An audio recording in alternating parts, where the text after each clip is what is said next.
पूज्य स्वामी राम सुखदास जी कहते हैं, भगवान और उनके भक्त बिना स्वार्थ के सबका हित करने वाले हैं। भगवान इस रीति से देते हैं कि लेने वाले को वह चीज़ अपनी ही मालूम देती है। भगवान के दिए शरीर को मनुष्य मेरा कहना तो दूर रहा, मैं मान लेता है। संपूर्ण दोष आसुरी संपत्ति इस देहाभिमान से ही आती है। जब तक राग रहता है तब तक शांति नहीं मिलती। जिसमें हमारा राग होता है उसके हम पराधीन हो जाते हैं। लेने की इच्छा वाला दूसरों का हित नहीं करता, अपितु व्यापार करता है। दूसरों का हित चाहने वाले में भोग व संग्रह की इच्छा नहीं होती। उसकी सब संपत्ति दूसरों के हित के लिए होती है। भगवत प्राप्ति में मनुष्य मात्र अधिकारी है। अनधिकारी वही है जो भगवान को नहीं चाहता। बच्चा मां को किसी नाम से पुकारे, मां तो उसको अपना बेटा ही मानती है और बच्चा उसको मां ही मानता है। बच्चा मां को बाई कहे तो मां उसे भाई नहीं मानती। ऐसे ही भगवान को किसी भी नाम से पुकार सकते हैं। चित्त में राग द्वेष हर्ष शोक न होना समता है। मनचाही होने में प्रसन्नता न हो और मनचाही न होने में दुख न हो।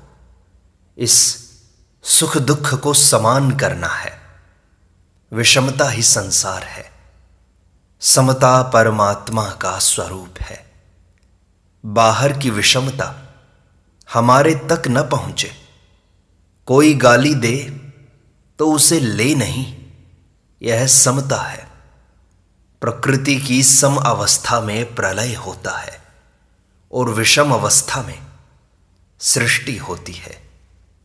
सुखी दुखी होने वाला भोगी है और सम रहने वाला योगी है। परिस्थिति आदि का ज्ञान होना दोषी नहीं है, प्रत्युत सुखी दुखी होना दोषी है। भोगी सदा सुखी नहीं रहता, पर समता वाला योगी सदा सुखी रहता है। संसार को ठीक करना हाथ की बात नहीं है, पर अपने को ठीक कर लो, यह हाथ की बात है। भगवान दूर नहीं है, वे मैं हूं से भी नजदीक हैं। मैं प्रकृति का अंश है। मैं को पकड़ने से हम थोड़े से दूर हैं। मैं को छोड़ दें तो भगवान के नजदीक हो जाएंगे। संसार के संबंध से कोई सुखी नहीं हो सकता। निर्मम निरअहंकार होने से ही शांति मिलेगी। चाहे किसी मार्ग से चलो, कोई भी साधन करो, अहमता ममता छोड़नी ही पड़ेगी।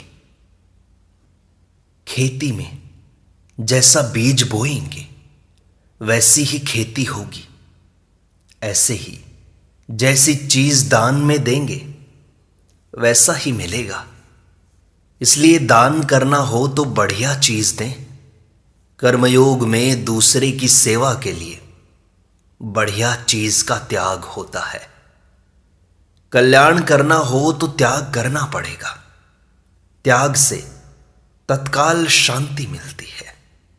संसार में उसी व्यक्ति का ज्यादा आदर होता है जिसमें त्याग होता है। स्वार्थ और अभिमान का त्याग किए बिना मनुष्य ऊंचा नहीं बन सकता। परमार्थ तत्व नहीं बिगड़ा है, स्वभाव बिगड़ा है। अपना स्वभाव शुद्ध बनाओ। बिगड़े स्वभाव वाला किसी को भी नहीं सुहाता, मां को भी नहीं। परमात्मा प्राप्ति को गीता ने बड़ा सुगम बताया है। खास बाधा यह है कि हम उसे चाहते नहीं हैं। हम केवल परमात्मा प्राप्ति प्राप्त करने की इच्छा ही नहीं करते हैं। भविष्य संसार के लिए होता है, भगवान के लिए नहीं। कहीं जाने से, कुछ करने से परमात्मा प्राप्ति नहीं होती। परमात्मा तो नित्य प्राप्त हैं। परंतु हम परमात्मा की आवश्यकता नहीं मानते। सिद्ध्य सिद्ध्यो समो भूत्वा, संसार में लगाना है, पर लगा दिया परमात्मा में। परमात्मा प्राप्ति में असिद्धि है ही नहीं, उसके लिए लगन चाहिए। परमात्मा प्राप्ति पर हमारा जन्म सिद्ध अधिकार है। अभी बड़ा भयंकर कलयुग आ रहा है। भगवान नाम का जप और कीर्तन कलयुग से रक्षा करने वाले हैं। जप और कीर्तन की बड़ी महिमा है।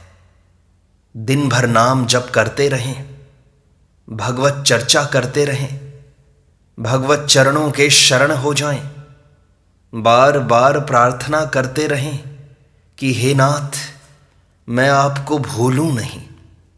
कोई आफत आ जाए तो 10-15 मिनट बैठकर नाम जप करो और प्रार्थना करो तो रक्षा हो जाएगी। सच्चे हृदय से की गई प्रार्थना तत्काल लाभ देती है। जो भी चाहिए बस भगवान को पुकारो। अपने अनुभव का आदर करें तो कल्याण हो जाएगा। शरीर बदल रहा है, यह अपना अनुभव है। शरीर जी नहीं रहा है, अपितु मर रहा है। जितने दिन जी गए उतने दिन वास्तव में मर गए। उतने दिन उम्र कम हो गई है, बढ़ी नहीं है। जब जन्मे थे तब तो मृत्यु दूर थी, अब मृत्यु प्रतिक्षण नजदीक आ रही है।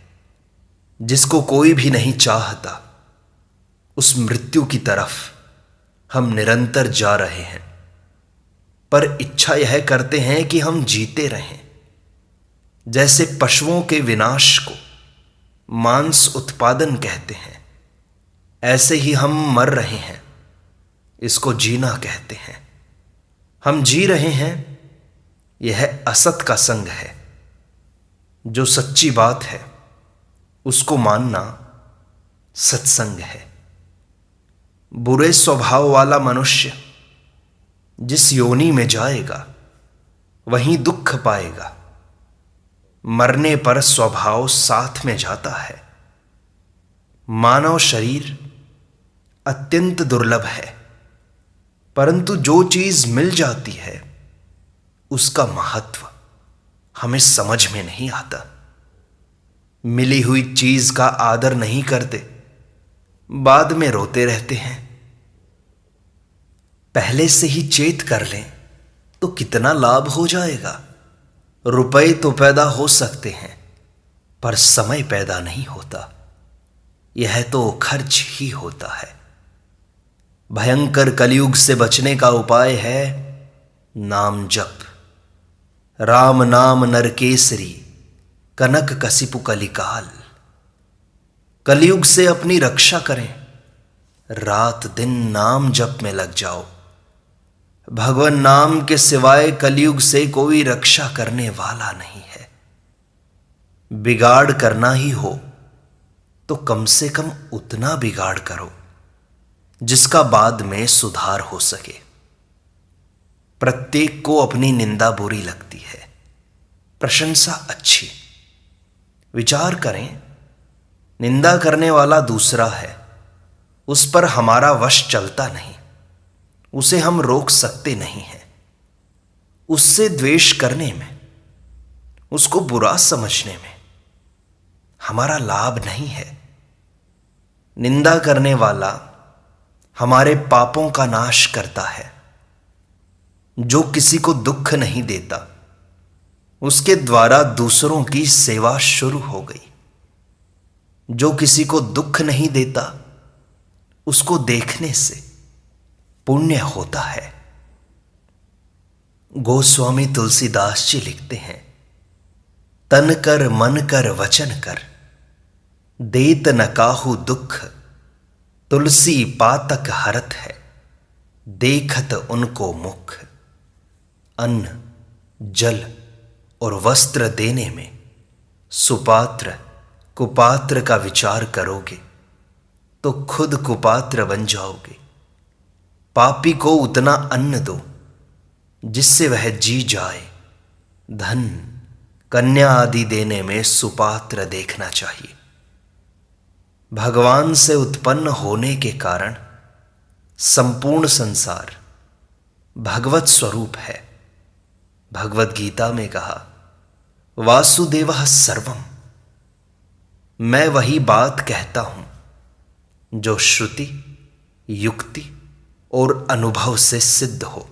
युक्ति देकर बात कहना मेरे स्वभाव में है। परमात्मा को सुनते हैं, संसार को देखते हैं। किसी किसी को परमात्मा के दर्शन, अनुभव भी हो जाता है। परमात्मा में कभी परिवर्तन हुआ हो ऐसा हमने नहीं सुना। संसार को देखते हैं पर वह निरंतर बदलता ही रहता है। संसार इतनी तेजी से बदलता है कि उसे 2 बार नहीं देख सकते। जीव अमल है, मल इसने स्वीकार किया है। जीव सहज सुख राशि है, दुख इसने स्वीकार किया है। जो बदलता है उसे अस्वीकार करना हमारा काम है। 5 ज्ञानेंद्रियों से संसार के 5 गवाह मिलते हैं। पांचों अलग अलग बात बताते हैं। आपस में इनकी बात मिलती नहीं, फिर इनका क्या भरोसा। है पना परमात्मा में है, संसार में नहीं। हम रहने वाले से मोह न करके जाने वाले से मोह करते हैं। यही तो बंधन है। सच्चाई को पकड़ो, झूठ को मत पकड़ो। सच्ची चीज कभी बदलती नहीं। रोटी, कपड़ा और मकान बाकी रहते हैं। हम पहले मरते हैं और चिंता करते हैं निर्वाह की। आश्चर्य की बात है। साधक को हरदम सावधान रहना चाहिए।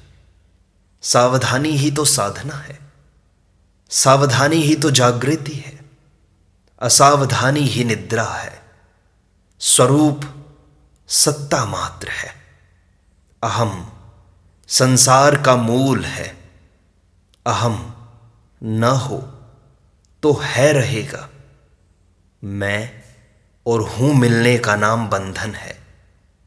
मैं प्रकृति है और हूं सत्ता है। जैसे ब्राह्मण निरंतर ब्राह्मणपने में स्थित रहता है, ऐसे ही निरंतर है में स्थित रहें। परमात्मा है, उस है के अंतर्गत अनंत ब्रह्मांड है, पर वह है ज्यों का त्यों है। अनेक योनियां हैं, उन सब में मनुष्य योनि विलक्षण है। मनुष्य जीवन ब्रह्मचर्य आश्रम है। वहां ब्रह्म विद्या सीखी जाती है। ब्रह्म विद्या को जानने के बाद फिर कुछ भी करना, जानना और पाना बाकी नहीं रहता। करने, जानने और मानने की शक्ति परमात्मा की तरफ लग जाए तो इनका नाम योग हो जाता है। जैसे कर्म योग, ज्ञान योग और भक्ति योग। परमात्मा को मानना होता है और स्वरूप को जानना होता है। संसार को मानने वाले के लिए कर्मयोग है। करने की शक्ति का उपयोग सेवा है। करना दूसरों के लिए और जानना अपने लिए है। अपने लिए करना राक्षसों का काम है। मनुष्य शरीर में आकर के अपना स्वभाव शुद्ध बनाना है, यह खास बात है। स्वभाव शुद्ध होते ही तत्व ज्ञान हो जाएगा। अंतःकरण की शुद्धि की पहचान है नाशवान में आकर्षण नहीं रहे। जब तक संसार से अलग नहीं होंगे तब तक संसार का ज्ञान नहीं होगा, संसार के दोष नहीं दिखेंगे। भगवान ने केवल कल्याण के लिए मनुष्य शरीर दिया है। इसकी प्राप्ति के लिए तत्परता से लग जाना चाहिए। संसार का काम तो चलता रहेगा, रुकेगा नहीं। विशेष चेत करना चाहिए। परमात्मा प्राप्ति वर्तमान का विषय है, इसमें समय का व्यवधान नहीं है। जैसे अन्न, जल, औषध खुद को ही लेना पड़ता है, ऐसे ही कल्याण भी खुद को करना है। भगवत प्राप्ति की लगन लग जाए बस। नारायण हरि लगन में यह पांचों न सुहात। विषय भोग निद्रा हंसी, जगत प्रीति बहुबात। भगवान संसार के दुख की परवाह नहीं करते, पर अपने कल्याण का दुख नहीं सह सकते। साधन में लगने से दोष स्वतः कम होते हैं। दोष कम नहीं हुए तो अभी साधन में लगा ही नहीं। हम यहां सत्संग कहने सुनने के लिए इकट्ठे हुए हैं, स्थायी रहने के लिए नहीं। ऐसे ही हम सब आए हैं और जाने वाले हैं। कोई जन्म कर आया है, कोई विवाह करके। हम तत्व प्राप्ति के लिए आए हैं, सदा के लिए दुखों से छूटने के लिए आए हैं। यह स्थिति हम जीवित रहते रहते प्राप्त कर सकते हैं। इस जन्म में तत्व को प्राप्त नहीं करेंगे तो किस जन्म में करेंगे? तत्व प्राप्ति से कभी निराश नहीं होना चाहिए। जैसे साइकिल आगे ही चलती है, उल्टी नहीं चलती, ऐसे सुदुराचारी भी भगवान में लग जाए तो उसका उद्धार ही होता है, पतन नहीं होता। संसार की प्राप्ति संसार की आशा के अधीन नहीं है। आशा मत करो, आशा ही दुख देने वाली है। सबको छुट्टी दे दो तो आपको छुट्टी मिल जाएगी। सेवा कर दो पर आशा मत रखो। बाहर से मत कहो कि मैं सेवा नहीं चाहता, पर भीतर से आशा मत रखो। लेना दोष नहीं है, आशा रखना दोष है। दूसरा मेरा कहना माने, यह अपने हाथ की बात नहीं। जो अपने हाथ की बात नहीं, उसकी आशा क्यों रखें? सदा ही सत्य भाषण करें। सत्य बोलने से शांति मिलती है। सत्य भाषण से परमात्म तत्व की प्राप्ति हो जाए। असत की सत्ता नहीं है, ना सतो विद्यते भावः। असत प्राप्त हो तो भी अप्राप्त ही है।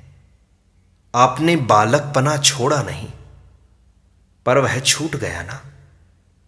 शरीर नित्य निरंतर छूटता चला जा रहा है। मृत्यु निरंतर नजदीक आ रही है। जिसका नाश होता है वह असत होता है। जैसे एक एक कदम में रास्ता कटता है, ऐसे ही एक एक श्वास में उम्र कट रही है। श्वास पूरे होने पर उसी क्षण जाना पड़ेगा।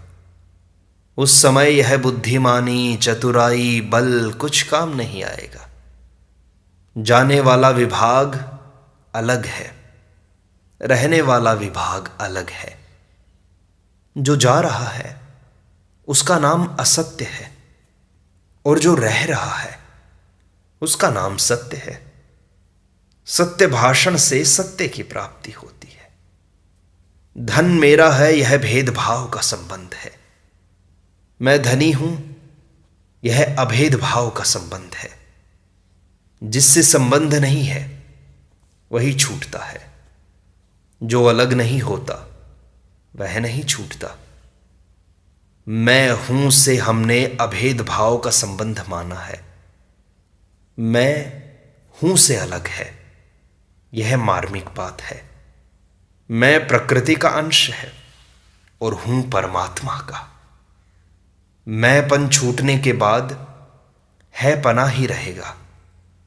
मैं से अपने को अलग अनुभव करना तत्व ज्ञान है। मैं से अपने को एक अनुभव करना अज्ञान है। सत्य की प्राप्ति के लिए सत्य भाषण की बड़ी आवश्यकता है।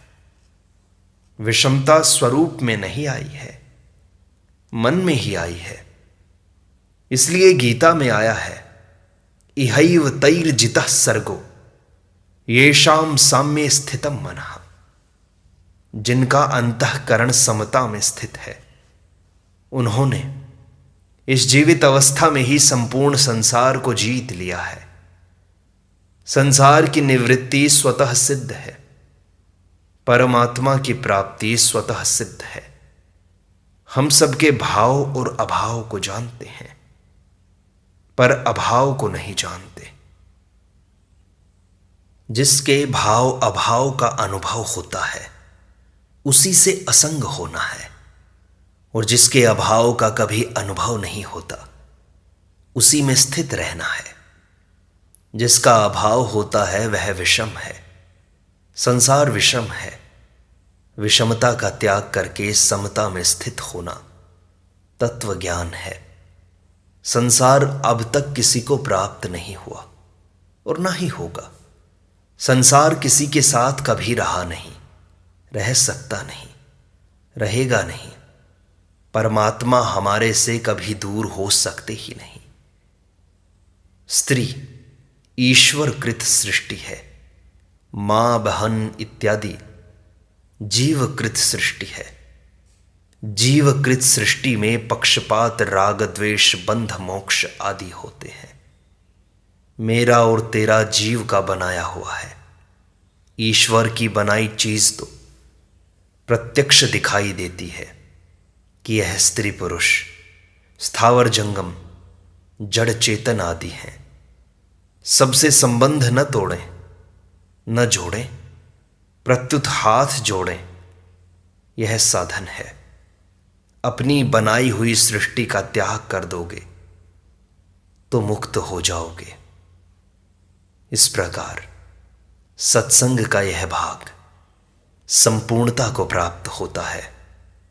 शेष अगले अंक में।